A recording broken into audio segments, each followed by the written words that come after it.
अस्सलाम वालेकुम। I hope आप सब ठीक ठाक होंगे। आज की वीडियो में मैं बताऊंगी क्लमकिस पैल्सी के बारे में। इंशाल्लाह मैं कोशिश करूंगी कि आपको बहुत ही आसान तरीके से समझाऊं, इसलिए इस वीडियो का अंत तक ज़रूर देखिएगा।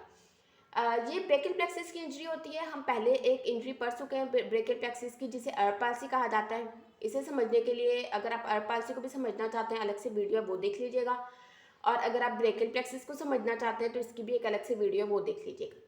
ठीक है, अब मैं यहाँ थोड़ा सा ये बता देती हूँ। ये पूरा ब्रेकियल प्लेक्सिस तो नहीं बताया, लेकिन बनाया, यानी कि ये मैं थोड़ा इसको समझाने के लिए थोड़ा सा पोर्शन बनाया कि ये हमारा ब्रेकियल प्लेक्सिस में अपर ट्रंक होता है, मिडल ट्रंक होता है, लोअर ट्रंक होता है। हमें पता है अपर ट्रंक कैसे बन रहा है। C5 C6 नर्व रूट मिलकर अपर ट्रंक बना रही है, C7 कंटिन्यू हो रहा है as a middle trunk, C8 T1 जो है वो मिलकर हमारा लोअर ट्रंक बना रही है। अब इस लोअर ट्रंक पे इंजरी हो जाती है, जिसकी वजह से क्लमकिस पैल्सी होता है।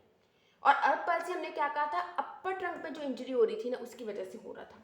ठीक, अब ये चीज़ आपको समझ आ गई कि लोअर ट्रंक में, ब्रेकियल प्लेक्सिस के लोअर ट्रंक में इंजरी हो रही है। अब वो इंजरी कैसे हो रही है? हाइपर अबडक्शन की वजह से। बर्थ इंजरी में भी ऐसा हो जाता है, या अगर कोई किसी दीवार से, दरख्त वगैरह से कोई लटक जाए और फिर उसमें अगर हाइपर अबडक्शन हो जाए तो भी ये इंजरी हो जाती है।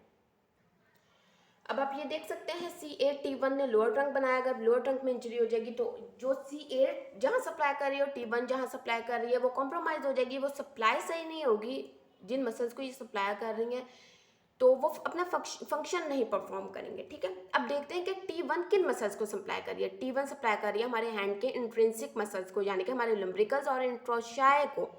अब आपको पता होगा कि हमारे लम्ब्रिकल्स का एक्शन क्या है। जो हमारे लुम्ब्रिकल्स हैं वो हमारे मेटाकार्पोफैलेंजियल जॉइंट पे फ्लेक्शन करवाते हैं और इंटरफैलेंजियल जॉइंट पे एक्सटेंशन करवाते हैं। अब देखते हैं मेटाकार्पोफैलेंजियल जॉइंट क्या है। ये हमारे हैं, ये हैं मेटाकार्पल्स, ये हैं फैलेंजिस। ठीक, अब ये मेटाकार्पल्स और फैलेंजिस के दरमियान में जो जॉइंट बन रहा है ना, उससे हम मेटाकार्पोफैलेंजियल जॉइंट कहेंगे। ये वाले सारे मेटाकार्पोफैलेंजियल जॉइंट हैं। इंटरफैलेंजियल जॉइंट कौन से हैं? इंटरफैलेंजियल जॉइंट ये देखें, सामने से दिखाती हूँ आपको। ये फैलेंजिस के दरमियान में जो बन रहा है।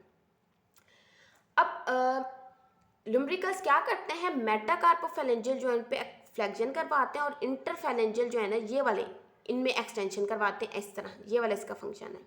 ये तो हमको साइड पे करके दिखाती हूँ। ठीक है, अब अगर यहाँ इंजरी हो जाएगी तो ये अपना फंक्शन परफॉर्म नहीं करेंगे, यानी कि यहाँ फ्लेक्शन नहीं होगी, ये एक्सटेंशन में चला जाएगा, और जहाँ एक्सटेंशन नहीं हो पाएगी और ये फ्लेक्शन में आ जाएगा तो हाथ ऐसे हो जाएगा, जिसे हम क्लॉ हैंड कहते हैं। ठीक, अब आपको समझ आ गया होगा कि हाथ ऐसा क्यों हो जाता है। दूसरे आ जाते हैं इंट्रोशाई। इंट्रोशाई जो है वो करते हैं एडक्शन और अबडक्शन करवाते हैं। अब इंट्रोशाई दो तरह के होते हैं, मतलब पाल्मर भी होते हैं और डॉर्सल भी होते हैं। पाल्मर साइड पे पाल्मर होते हैं, डॉर्सल साइड पे डॉर्सल होते हैं। अब जो पाल्मर इंट्रोशाई हैं वो हैं वो अडक्शन करवाते हैं, और जो डॉर्सल है वो अबडक्शन करवाते हैं। जब ऑब्वियसली यहाँ लोअर ट्रंक पे इंजरी होगी, T1 की सप्लाई रुक जाएगी और फिर ये अपना अडक्शन और अबडक्शन वाला फंक्शन नहीं करेंगे।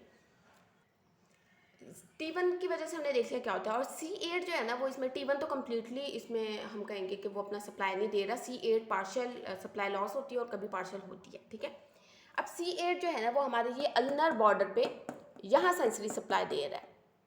ये वाला अल्नर बॉर्डर है, यानी कि थंब वाला साइड नहीं, ये वाला साइड अल्नर साइड है। और अगर इंजरी हो जाएगी तो इट मीन्स ये क्यूटिनस सप्लाई जो है वो लॉस हो जाएगा। और उसके अलावा C8 वेजल्स को सप्लाई दे रहा है, यानी कि वेजो कंस्ट्रक्शन करवा रहा है। अगर इंजरी होगी तो वेजो कंस्ट्रक्शन नहीं होगी, वेजल्स डायलेट हो जाएंगी, यानी कि वेजो डायलेशन हो जाएगी। ये तो हमने सारा पढ़ा लोअर ट्रंक में अगर इंजरी होती है। अगर जिस तरह C8 T1 जो है वो नर्व रूट है, इससे पहले जो है वो यहाँ सिंपैथेटिक गैंग्लियन होता है। अगर इंजरी इससे पहले हो जाए तो फिर उसकी वजह से हॉर्नर सिंड्रोम हो जाता है। अब देखते हैं कि हॉर्नर सिंड्रोम क्या होता है। यानी कि सिंपैथेटिक गैंग्लियन जहाँ सप्लाई कर रहा है ना, वो वहाँ सप्लाई नहीं देगा। अब वो वहाँ सप्लाई नहीं देगा तो क्या होगा, देख लेते हैं। अब सिंपैथेटिक गैंग्लियन एक तो हेड एंड नेक पे सप्लाई कर रहा है, दूसरा अल्नर बॉर्डर पे सप्लाई कर रहा है। अब हेड एंड नेक पे अगर उसकी सप्लाई नहीं होगी ना, तो पीपल जो है वो कंस्ट्रक्टेड हो जाएगा, जिसे हम म्यूसिस कहते हैं। उसके अलावा अपर आईलिड जो है ना वो ड्रॉप हो जाएगा, जिसे टॉसिस कहते हैं। और स्वेटिंग भी नहीं होगी, एनहाइड्रोसिस यानी कि हो जाएगा फेस पे। अगर स्वेटिंग वगैरह नहीं होगी, ड्राइनेस हो जाएगी। सीरियोस्पाइनल रिफ्लेक्स जो है वो लॉस हो जाएगा, यानी कि जब पेनफुल स्टिमुलेशन देते हैं ना, तो जो डायलेशन होती है वो नहीं होगी। उसके अलावा आइज़ जो है ना वो अंदर की तरफ चली जाएंगी। ये चीज़ें होंगी अगर यहाँ इंजरी हो जाएगी। अब अल्नर बॉर्डर पे देखते हैं कि अल्नर बॉर्डर पे भी सिंपैथेटिक गैंग्लियन सप्लाई करता है। अगर इंजरी होगी तो वहाँ क्या फ़र्क पड़ेगा।